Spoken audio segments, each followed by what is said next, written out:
હું રામચંદાણીભાઈ સાહસ અને ત્રીજા 3 જણ રોજ સાંજના રેડિયો મિર્ચી રોડ પર આવેલા ઇન્દ્રપ્રતાપ ફ્લેટ્સ બહાર રોડ પર મૂકેલા બાખડે ભેળા થઈએ.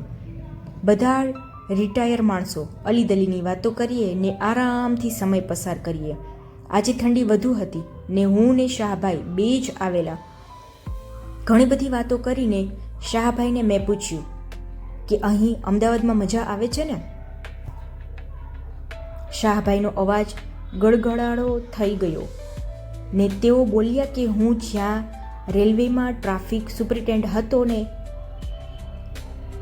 જ્યાં જિંદગીનો મોટો ભાગ ગુજાર્યો છે એ રાજકોટ શહેર જેટલું યાદ આવે છે એના કરતાં રાજકોટ જિલ્લાનું મારું નાનકડું ગામ યાદ આવે છે. શાહભાઈ આ નાનકડા ગામમાંથી રાજકોટ આવ્યા.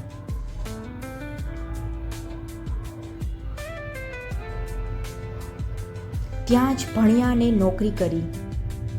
શાહભાઈ ખૂબ જ પ્રમાણિક ને કામમાં પણ એવા હોશિયાર કે એમનો દરેક ઉપરી અધિકારી ચાહે નવો હોય કે જૂનો પણ કહેતા કે મારે શાહભાઈ તો જોઈએ જ. એટલે એમની બદલી પણ નહોતી થતી. મને આ સમયે મોટા ખોખાડાના શિક્ષક બચુભાઈ સુખાભાઈ ગોહિલ યાદ આવી ગયા.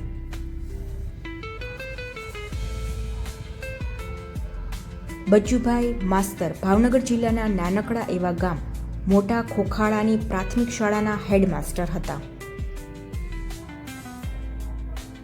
મોટા ખોખાડા મારા વતન નાના ખોખાડાથી 4 કિલોમીટર ને ભાવનગરથી 25 કિલોમીટર થાય.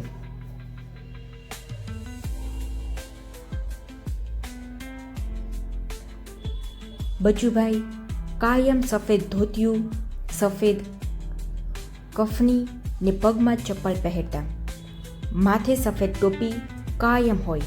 બચુભાઈ ભારે ખાટા પણ એમની ભણતરની પદ્ધતિ તે ભણતર વખણાતું.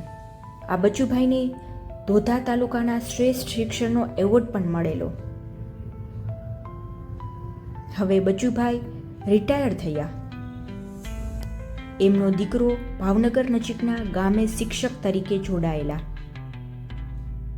બચુભાઈ એમના પુત્ર સાથે ભાવનગરમાં શહેર ફરતી સડક પર આવેલી પીપલ્સ કો ઓપરેટિવ હાઉસિંગ સોસાયટીમાં રહેતા.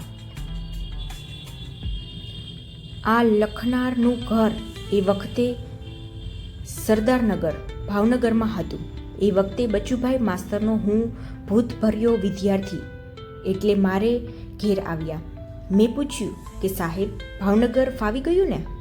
બચુભાઈ માસ્તર બોલ્યા કે આ તો છોકરો નહીં, નજીકના ગામે નોકરી કરે છે ને અહીં સેટ થયો છે એટલે ભાવનગર આવ્યા. બાકી મને તો મોટા ખોખાડા જ ગમે. એ વહેતી નદી, એ કાંબસિત્યું વન, એ હનુમાન ધાર, એ સૌથી મોટું એ એક રાતે સૂતા હોઈએ ને ત્યારે ખુલ્લા આખા આપ, એ ભાવાભાનું દીકરા હેમંતસિંહ જેવા ભાઈબંધ ક્યાં? આવી તો ઘણી બધી વાતો જેવી કે ત્યાંનો કૂવો, હનુમાન ધારા, કાંબસિયું વન ને ઘણું બધું યાદ આવે છે. મને થયું કે બચુભાઈ માસ્તરની સ્થિતિ શાહભાઈ જેવી જ છે. આ બચુભાઈના હાથ નીચે જ મારા કાકા નાનજીભાઈ એ એમના મિત્ર ચંદુભા વાછાણીને હું ભણેલા. ઘણા વખતથી બચુભાઈ સાથેનો સંપર્ક નથી. કોઈ કહેતું હતું કે બચુભાઈ છેક સુધી મોટા ખોખાડા કરતા હવે આ દુનિયામાં નથી. એમના દીકરા પ્રદ્યુમ્ન સાથે કોઈ સંપર્કમાં હોય તો જાણવા વિનંતી. મિત્રો, આ હતી એક સત્ય ઘટના પર આધારિત કહાણી. તમને કેવી લાગેલી છે? તમારા કોઈ ખાસ મિત્રો હોય તો કોમેન્ટ સેક્શનમાં જરૂરથી મેન્શન કરજો. રાધે રાધે.